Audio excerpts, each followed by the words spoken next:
Welcome, average chess fans, to the first video of the first over the board tournament that I have ever played in, I guess. Now, obviously, I'm in my studio setup. I'm not actually going to be playing over the board on video, but it's going to be more of a recap of the first four games that I've ever played in a tournament. Um, some pretty exciting games, not gonna lie. The time control was 75 minutes with a 5 second delay per move. So pretty long classical games for these four games that I'm gonna go over. Obviously, I'm not gonna go through the whole 75 minutes per game. Just a quick recap on chess.com with my setup here through analysis. Now, with that being said, let's kind of just kick it into gear with the first game. As you can see here, I actually started the tournament off with uh, white, and I played my traditional E4 opening. Um, Not much out of the ordinary for me, at least. Opponent, however, does play a Scandinavian, which I don't play against very often, if at all. Very few players play the Scandinavian, just for the simple fact that it's very hard to get out of this trap. Not trap really, but get out of this position where you're getting your queen chased around. So what I ended up doing, just classical main line, moving my knight to c3.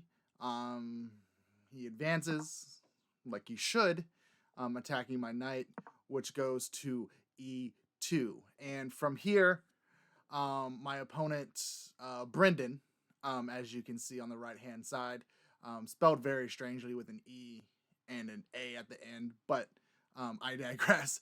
He does push e5, giving himself a strong pawn center. I don't know. Okay, never mind. That's not my move. That's not my arrow. That's the engine's arrow. No worries.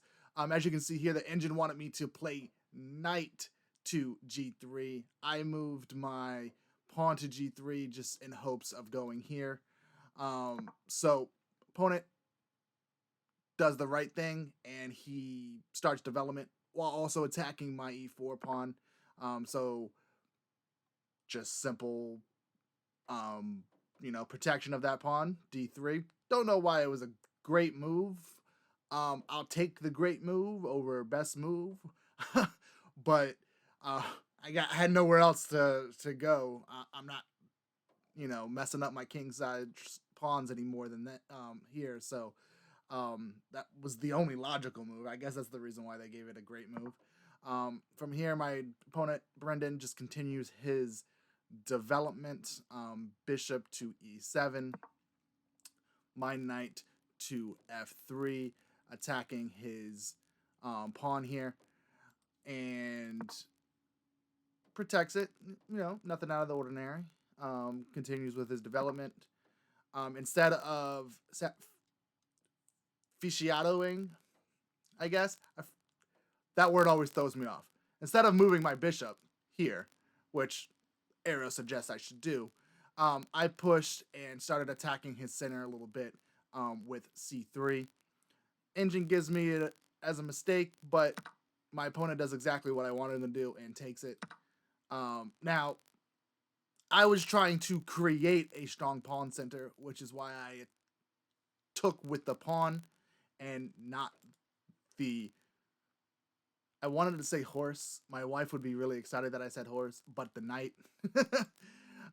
So I wanted to create a strong pawn center, and eventually kind of move up and take over the center of the board. He attacks my knight with his bishop. He kind of puts me in a position to do exactly what I wanted to do. I wanted to go there anyways.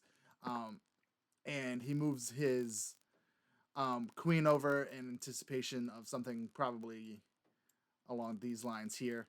I'm not gonna fall for it though. So I'm not gonna, you know, put my pawn up there anytime soon. Um, the engine wanted me to castle here, but instead I went to a4, trying to just create some kind of mismatch, unbalance. Maybe eventually, attacking the queen side. Um, Honestly, going back a move, this move confused Brendan quite a bit. Um, there was no immediate attack. It was down the line, and probably honestly, I think I was going something along this line and this line to kind of go towards his queen side. But the move itself confused him, and I'm pretty sure he spent about 15 minutes on this move, 10-15 minutes on what to do after this, and he just simply, moves his rook to d8. Uh, didn't castle, just moved his rook to d8. I guess attacking this here, which is a good move, but again, he pushes me into where I want to go. So I push forward. After that exchange. If this happens, then I'm more or less, you know, even. Um, but that's the reason why instead of taking immediate, well, not, I wasn't really even. I guess he was up a pawn, but instead of getting stuck in that position, I moved my pawn up immediately. Now, Engine says it was mistake. I thought this one out. I kind of had an idea of what he was going to be playing, which was that move there, taking, and then allowing me to take there and kind of protect the center. Because if he would have take here, I'd take it with the pawn instead. So, um, and plus this move here protects my bishop. So it was kind of a thought out process. Now that sequence of moves there was the longest part of this game. Um, just those 5 or 6 moves there probably took about 30 minutes between the two of us. So it's pretty thought out for sure. Maybe not the best, moves in my part. I am down 3.5, but didn't know that at the time of the game itself. He pushes my knight out of the way. I move my queen because if he takes here, I take here, and if he takes here, then I just take back with the knight and protecting my queen. So that's what I was planning, and that's exactly kind of where he went. Now he castles, I castle. He puts his pieces towards the center of the board with rook e8. I'm trying to create some kind of attack. I probably should have. Yes, I actually thought about this move quite a bit to prevent this knight from going here or even the queen from going here. Um, and I don't know what triggered me not to go here. But it did end up probably costing me the game as my opponent went here. Now I went there, but I lost the tempo, and it gave my opponent the ability to go here. Now, going here sets up. Going here now did not sets me up for failure, more or less, because on my next move, yes, I go here, but I'm out of defenders. 1, 2, 3, 4, 5. I'm down a pawn. So instead of going here originally, the engine did want me to go here, so that way if my opponent does go here or here, um, he really doesn't have very many places to go after that. Just because my queen protects this space here, so that's not what I wanted to do. Still not what I wanted to do. Okay, so back to here. I'm late with this move. gives him the ability to trade off pieces, which is what I end up doing. Try to capture that pawn back as fast as possible. Really doesn't work. Now here, the engine did say I should have probably taken, just for the simple fact that if I did take, he would have messed up his pawn structure by either taking immediately or taking with the rook. My rook takes and then messes up his structure that way, which is what I probably should have ended up doing, but I wasn't thinking straight. Let's go with that. So we swap rooks. He moves his king over. Again, should have taken the knight. Honestly, me not taking that knight really devastates the rest of my game. So he's walking his king kind of towards the center of the board. I'm just trying to get my pawn back at this point. But as you can see here, there's not very many places I can go without losing any more pawns. So I start walking my king, trade the last pair of rooks, and he meets my king with his king in the center of the board. And I'm just trying to defend dark squares from any attack as far as any pawn promotions or anything along those lines. At this point, just trying to get some pawns. I'm down 5.5, and I know I'm down 5.5 at this point because I got 2 pawns and a bishop. He's got a knight and 5 pawns. Very imbalanced game, and it doesn't end this way, but I knew eventually at one point the game would have continued going on. He would have promoted one of these pawns. So I'm just trying to do my best, protect the dark squares, attack if possible, block his king off if possible. Trying to make some kind of opening. I kind of block some of the dark squares with this move, so that was a little bit of ray of hope. This way I can focus on the queen side here. But I end up blundering right about here.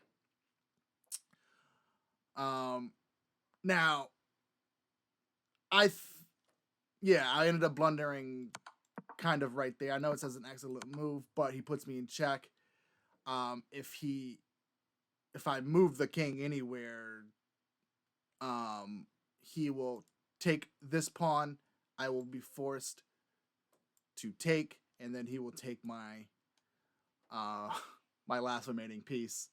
And at this point in time, it was a very long match. It was my very first over the board game in tournament style, I guess with a time clock and not just against friends or family or anything along those lines. So not only was I messing up on the clock by giving him quite a bit of time back by not clicking my clock off. Honestly, if I would have clicked my clock off every single time, he probably would have ran out of time. That's how long this game went. He had about 5 minutes left when he made this knight move here, and I had maybe 18 minutes left, but there was probably about 5 minutes throughout that game where I just didn't click my clock after making a move, and gave him time to move for free, more or less. So, I learned in the next few games that you're going to be seeing here, but at this point I just resigned because, 5 pawns against a king and 1 pawn, really not too much to do. Too much I can do. He's going to promote one of them, like I mentioned. That's why I ended up resigning. But that was the very first game, like I mentioned. The second game the previous week. So the way this tournament worked is 1 game per week, tournament style through a club. So the next week, January 30th, I was going up against Michael. Now with this game against Michael, I ended up with black how club tournament chess works. You know, 1 week you start with white and then alternate from there, so that way everyone has a fair chance of getting fair advantage, pretty much getting the same color structure, alternating weeks. So or alternate color structure as the weeks go by. I can't talk today. My bad. So with this game here, Michael does start off with a Queen's Gambit, and every time I see a Queen's Gambit, I always go King's Indian. So just mainline King's Indian here. And what he does here next, kind of interesting. He does push, which gives me the ability to swap and trade queens immediately. He has to take, and then I get my knight out of the way, double attacking this pawn here. So as far as the beginning of this game goes, I'm in pretty good position because he can't really protect this pawn without damaging either his structure or moving his bishop back, which I believe he does. No, he does damage his structure. So he's either gonna castle kingside with no or one less pawn in front of him, or his king's gonna kind of get stuck in the center here. So what I did from this point is I just try to kick his bishop out of the way, and attack his bishop once again. He takes, I take, and from here he gets a pawn, but this frees up this pawn for the taking. So I take it with my bishop, because I was afraid if I would have taken with the knight. Yeah, if I would have taken with the knight, I think that's mate in 1. Yeah, that's mate in 1. So he would have easily gone here, protected by the bishop, and that would have been game over. So didn't want that happening. So I had to take with the bishop. And no. And from that point, he just continues his development. I don't know why he went there, and instead of directly attacking my bishop, because not only does that attack my bishop, but this move here blocks his bishop and delays him castling even more. So yeah, that was very strange on his part, but I continue my development because at this point I have to castle queenside because I ain't got no pawns on this king side here. Plus, this is being a pain in my ass here. So him protecting that square because it's kind of annoying. So he does this, and I'm assuming that's why he decided to put his knight here to attack and get his bishop on this long diagonal, which I kind of knew was coming. So, I make room. Again, just like last game, he's pushing me into squares where I want to be. So it's pretty good. He goes there, I go here. At this point, the only thing keeping me from castling is, I think on my next turn I do this, pushing that bishop out of the way because you can't castle through a check. So I think he castles. I push his bishop out of the way. I castle. I don't want to take it because it would just put him in a better position. Because he'll take it with either the knight attacking my pawn, or take it with the rook attacking this pawn. Granted, it's not really attack because this is here, but I can see that being an issue. So I want to trade these bishops on my terms. So I just kind of held tight there. I castled. Let him do some small development. I don't know why he went there instead of here, because it does give me a square to go to. But I think he was just trying to, give himself some kind of structure here. So from that point, I move my rook up because I need to protect this square if need be, or even move it over to protect this square if he ends up taking, or moving here and then trying to come here. I think that's what my thought process was with that particular move. He pushes his pawn to h4, which is kind of a mistake because it gives me the ability to kind of attack that pawn now. Because what I'm gonna do next is, yeah, he went there thinking he could go here to attack my my exposed pawn, to try to kind of fork me somehow. So I push, he takes, I take, but again, this square is protected by here, but he could easily sacrifice his rook. It doesn't actually, no, because this is protected as well. I think, yeah, I thought that one pretty far through, because even if he takes with the rook, my knight's there. So he tries to attack my rook another way, and instead of losing either a rook or a pawn, I just protect the pawn with the rook, and now he's kind of in a pickle as far as where to go with this knight. So he moves there, attacking that space once again. I take his bishop because if he takes,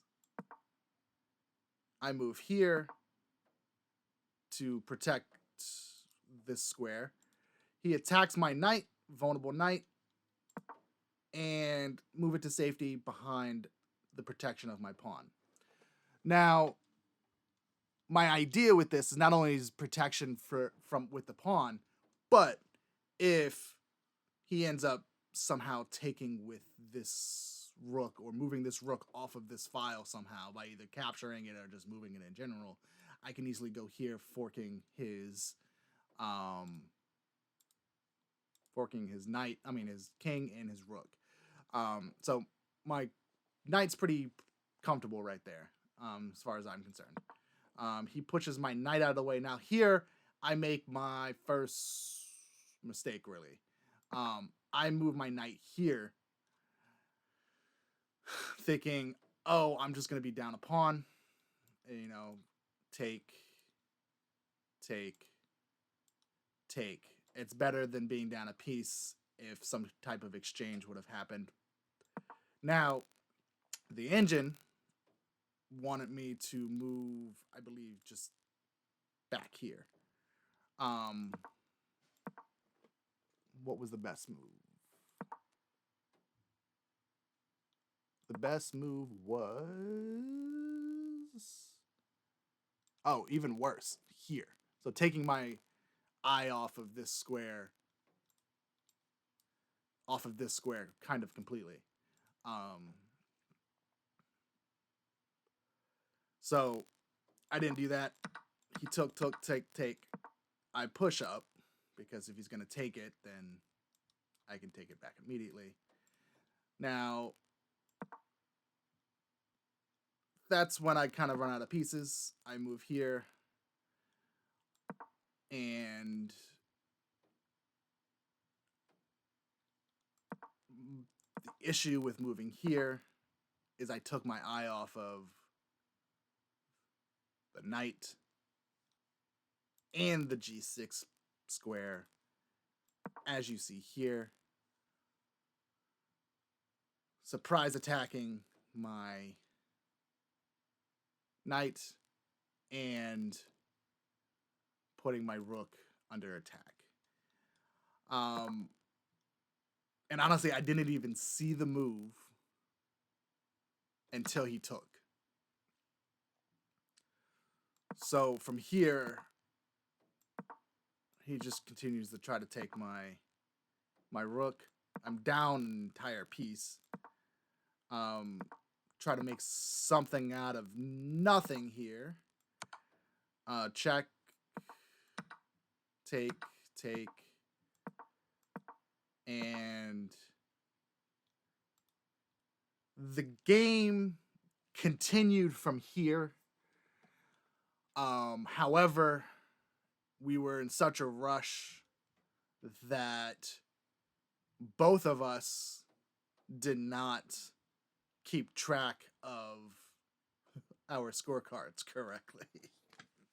So there's about 6 more moves in this game, but we're just gonna call it here and pretend that I resigned.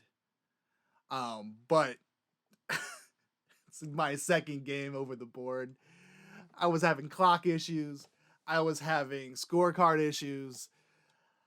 I just couldn't get things straight. And apparently I think this is my opponent's first over the board game. He couldn't get it straight either, because not only when I asked him, because when I mess up on my scorecards, I ask my opponents.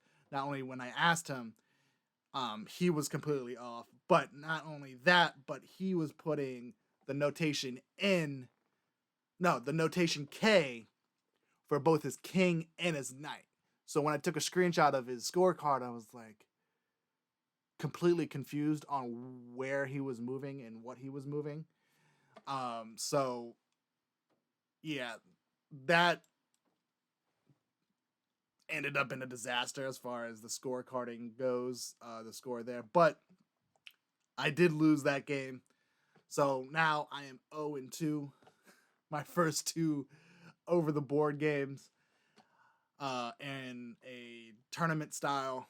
And really, it's kind of sad, very disappointing. But I had hope to come back in week 3 and week 4 and come back to 500 and win a couple games. So the very next week, I am again white going up against my buddy there, Rudy. Rudy with an I. He specified that. Definitely with an I. But ended up with white pieces. Now, the thing with the first 2 games is Michael and Brendan were higher rated than me. Well, Michael wasn't rated, but Brendan was in the 1500s. And as you guys know, I'm only 1300 rapid on chess.com. So those were both really tough games. With this game with Rudy, however, we start with a basic Italian, and he makes his first mistake here. Now, this mistake, I wasn't not expecting this type of mistake here, because Rudy, I believe he said he was 16 years old. He plays pretty well for a 16-year-old kid. But this mistake was his first mistake of the game in this Italian, because whenever well, let me backtrack. The Italian is probably my most memorized opening.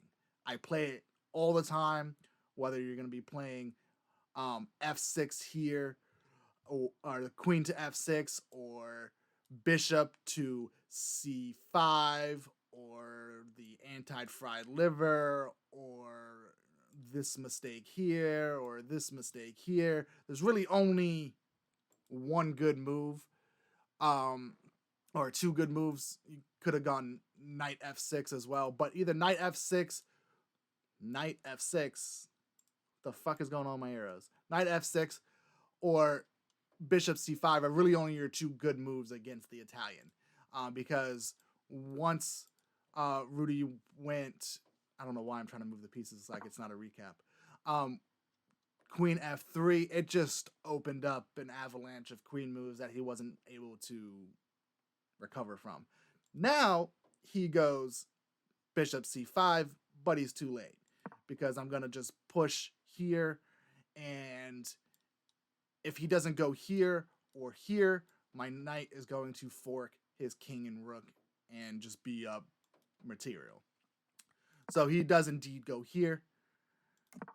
I castle, because in the Italian, the quicker you castle, quicker you get your king to safety, the faster you can attack, especially with the development I already have and the lead in tempo because he's already moved his queen twice. So, granted, I moved my rook, my knight twice, but my knight has pretty good attacking chances. So he develops his knight. I immediately attack his bishop. Not the best move, but it kind of leads into my favorite opening of, like, a variation of my favorite opening being the Evans Gambit. Just sacrificing the B pawn to get the extra tempo on the bishop, because either he'll go here, he'll take, I'll go here, he'll have to move it again, either to here or back here. And if he goes back here, I will immediately move my pawn up, and now he's got to move his bishop again. So, big tempo mover with this here. And not only does he not do either one of the best moves, but, well, really the only best move is to take it. But though he didn't even take it, he goes here. He goes here. This is his first blunder of the game.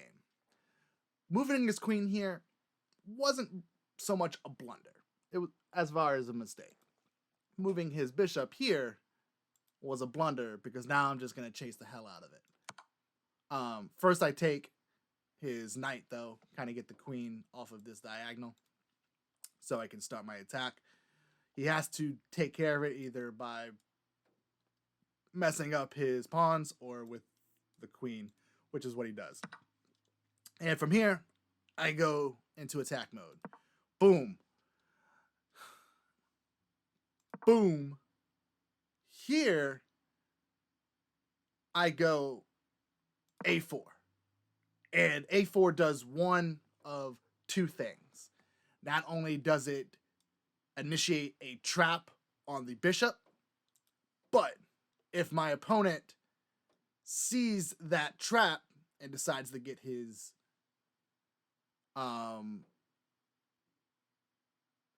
bishop out of the way and go here, then I go here and get another tempo on his knight. And that's exactly what transpires here, because I'm pushing another piece and getting more tempo regardless. So he goes here, I go here. What he should have done really is just move this here. But again, that leads to more issues. So he does have to I clicked it too fast. He does have to move the knight out of the way. Now, the best move would have probably been here or here, just so it's not going back to its starting square, and it's kind of developed, at least here. But he goes here. Now, after the game, I talked to him, and he thought that if he went here with his knight, that once takes,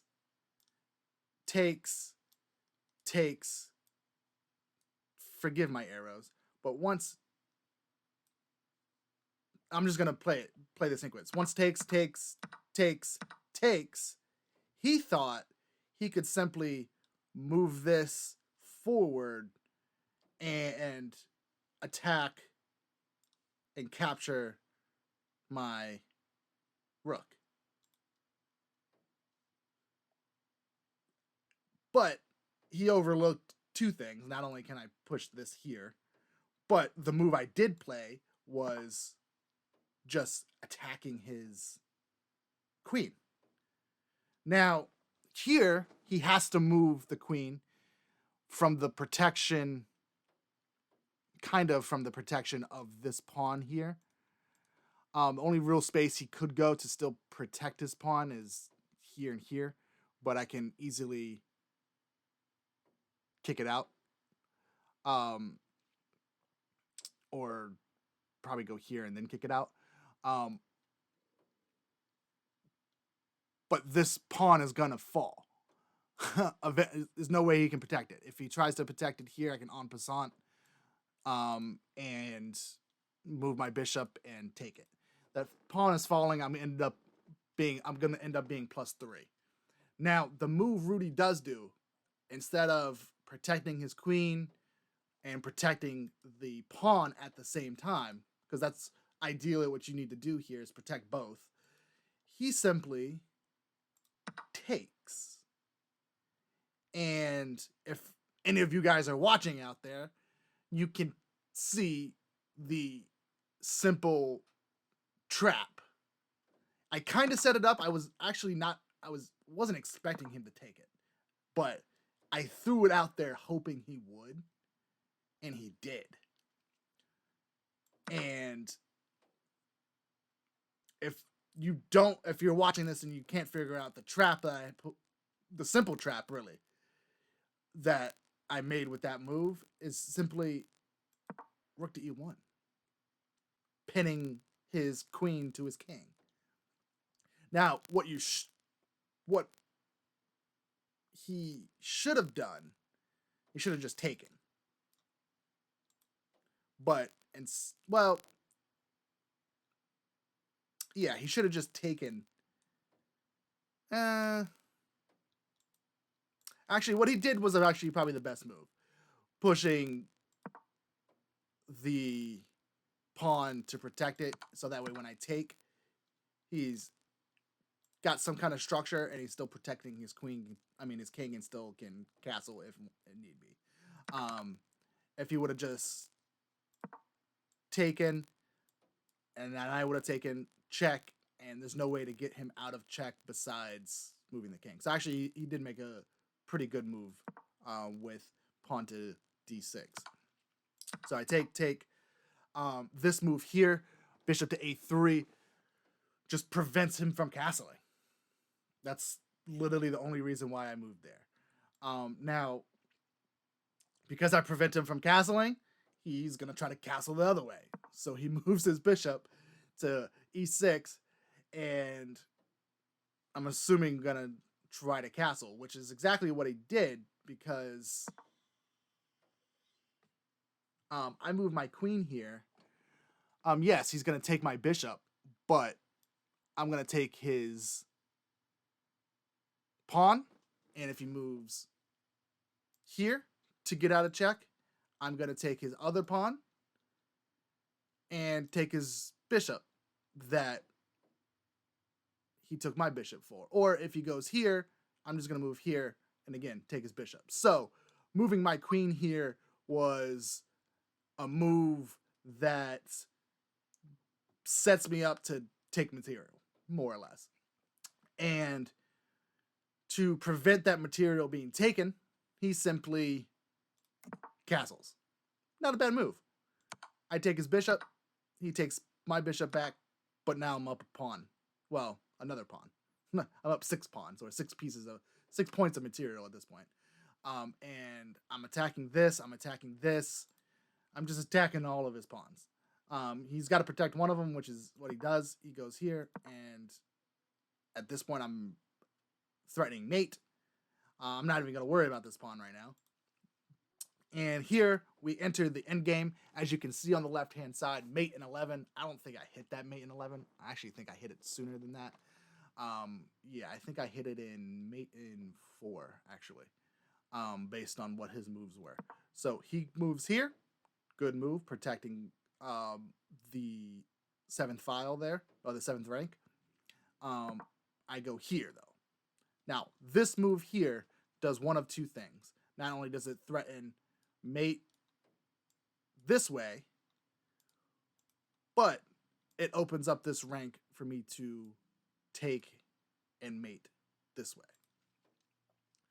So he sees that, and like I said, kid's 16 years old, and besides 2 or 3 mistakes and moves that he made just for not knowing opening theory or overthinking his variations, he knows pretty much what he knows what he's doing. He's very smart kid.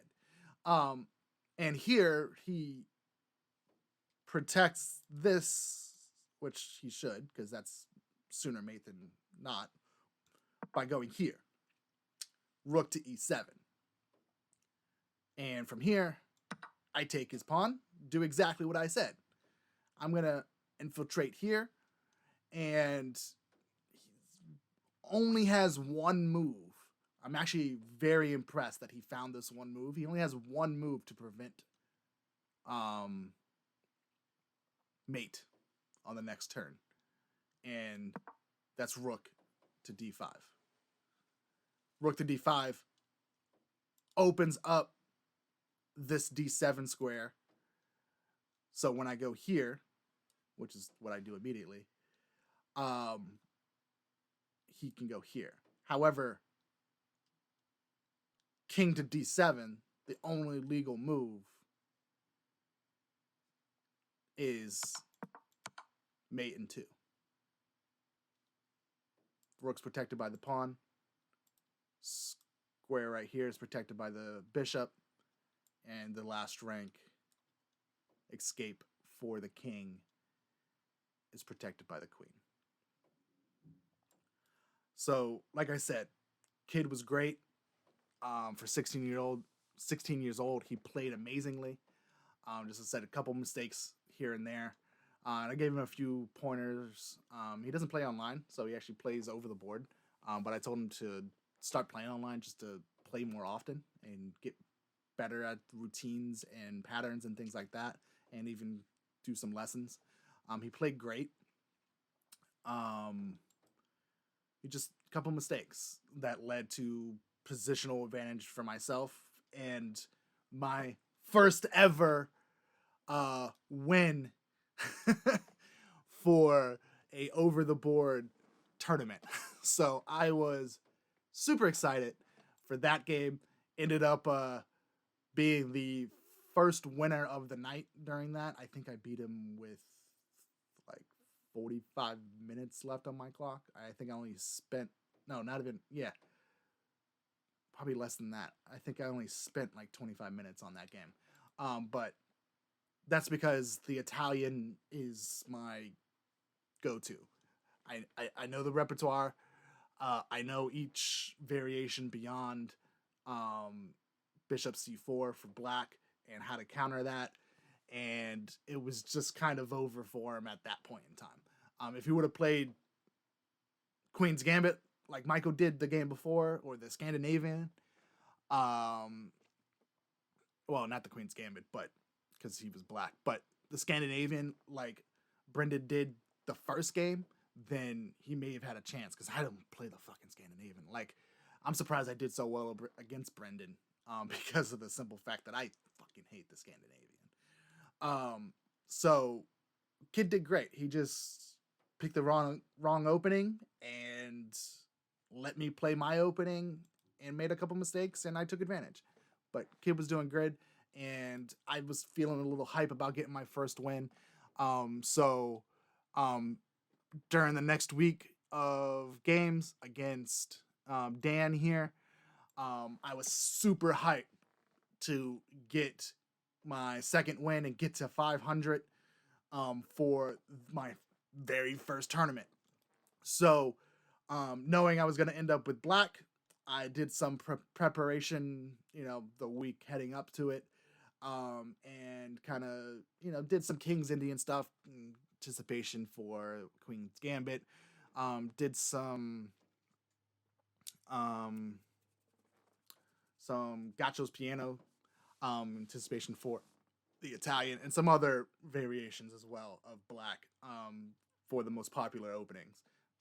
I'm 1300, like you guys know. I'm very average, but there's a few openings out there that I'm good at. I don't know them all. I'm not a grandmaster. I don't think any of you guys know them all. If you did, you would be a grandmaster. But a few of the popular ones I memorized. So when I was going up against Dan here, he opens up with e4, e5. And he goes straight into the Italian as well, just like my game with Rudy the week before. So here, like I mentioned in the last game, there's only really two good moves. Either here or not there, but here. My arrows suck. I'm still getting used to doing all the arrows. So knowing me, I hate going here and then having people go here, and then it just opens up kind of a mess on this square. So for me, I always go c5. And from here, he makes not a bad move. He makes a slow move. He goes c3. And from here, I hit the gas. I immediately attack his pawn. He protects it with d3. My one non-gas hitting move is h6, just because I need my knight and I can't afford to lose it because he puts his fucking bishop here. So, and in order to continue my attack, I need my knight. So he moves there. I move there. I don't know why he mirrored me because there was no rhyme or reason. My pawn is still here. I can't attack this square like I could with the knight, but where am I going to go with this knight besides backwards? So this move was, again, another slow move, just like this one here. So I noticed he's playing very slow, like, so I hit the gas a little bit more, attacking his bishop. He moves it back because he knows what's coming. I open up, not open up the center, but I protect my center pawn because, again, I'm going to need my knights for this attack, and I can't move this knight without taking protection off of that pawn. So he castles, and here's when my attack starts. I was waiting for him to castle kingside, and not castling myself because g5 put him on the back burner. He thought about 10 or 15 minutes after I made the move g5 because he could sacrifice a knight, and be down just one piece of material. That very common move, but that's the reason why I did not castle, because I wanted to play this. And if I castled, that exchange there where the bishop ends up on this square would ruin any hopes I had. So I delayed castling, immediately went into my attack with g5. Now, he thought about this move for a little bit, and his counter to it was quite strange. Rook to e1. Rook to e1 would work if I didn't have such a massive pawn structure in the center of the board. Because how is he going to break through? Yeah, he can go here, but I'm not going to take it, obviously. So when he takes, I take. And my queen's protected, well, by this knight here, which I think is what he was going for. But, and then taking with either this, yeah, I think that's what he was going for. And then protecting his own pawn with the rook. But that's very slow. Those movesets he did are very slow. So I step on the gas, attack his knight. He takes, I take with the bishop, blocking, pinning his knight to his queen. He thinks for a little bit longer. We end up swapping bishops. I knew he was going to go rook because he didn't want to tarnish his pawns when he moves his queen out of the way. So because I know at this point I'm kind of like memorizing what he's doing. I try to hit the gas a little bit. I know what. This move not only does it open up my castle here, but it also protects this pawn here, which is what I was kind of afraid of if I push the queen anywhere else. So I protect my pawn, make room for myself to castle, protect my king so I can continue my attack. He protects his knight once again with another knight. I castle. He moves his queen to c2, directly in line with my king. I move my knight, which is, I believe that was the second best move, because my knight to h5, not so much the knight going to h5 is the move, it's the move afterwards going to f4, whereas where I want my knight to really be. So as he sees that, he blocks, but I was baiting him into blocking. He couldn't protect that square with any other move besides this one. And I intentionally went here, threatening to go here, because I knew he was going to move this pawn. Because what I do now is move my rook over to g8, attacking this diagonal. He tries to create some kind of counterattack. I just move back to a7, threatening, protection of this move here. I don't think I end up doing that, but he tries to, again, counterattack in the middle. If you can't counterattack on the edge of the board, attack in the middle. So what I do is I take his knight, he takes with the rook, and here I start my attack. Because now that this square is vulnerable because this pawn moved up, but it's pinned to the king, I can use this back file here to initiate an attack. Now, what happens next is I move a little too slow and make a few mistakes. Queen moves here to d3. Now, I don't know why I didn't see this. For some reason, I thought he was planning on going here and creating some type of counterattack. And I never saw this move here. So I go here immediately. And he goes to f1 literally immediately. So from here, I have to backtrack, wasting time, wasting tempo, because I made a mistake. He moves his queen in position to g2 to kind of solidify that back file there, and I move my queen because it's no longer pinned to the king and can be taken by this pawn here. And from there, he kind of attacks the center once again. I move my knight. I thought it was a brilliant move because going here attacks the queen, but if he takes it with the pawn, then that is mate. So he simply moves the queen back to h1. And here, I initiate a attack. I thought it was a brilliant move because not only was it attacking the queen, but it attacks this space here. Which, when I go here, he takes, fork his pawn, and now I'm up a pawn.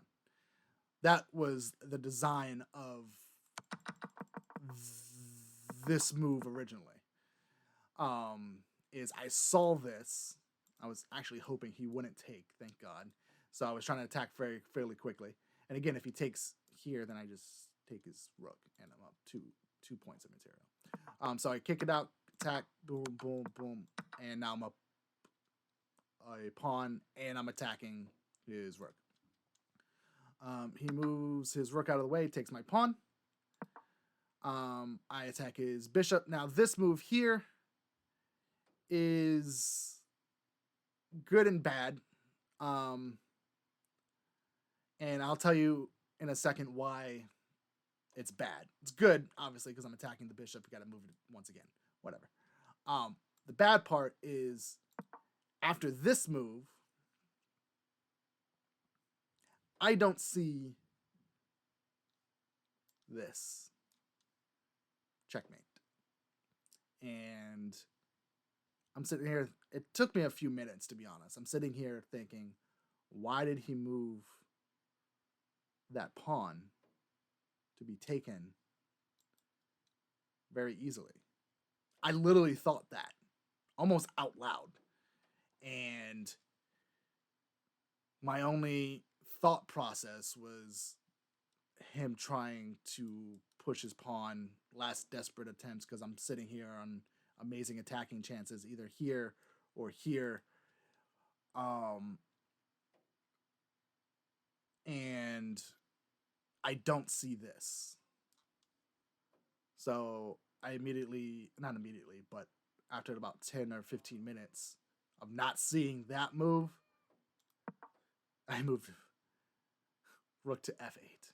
And what he does next pisses me off. He stood up. He gasped for one. He stood up, walked around. I'm pretty sure he went to the bathroom, wasted so much of my fucking time because I'm sitting here thinking, like, what's he doing?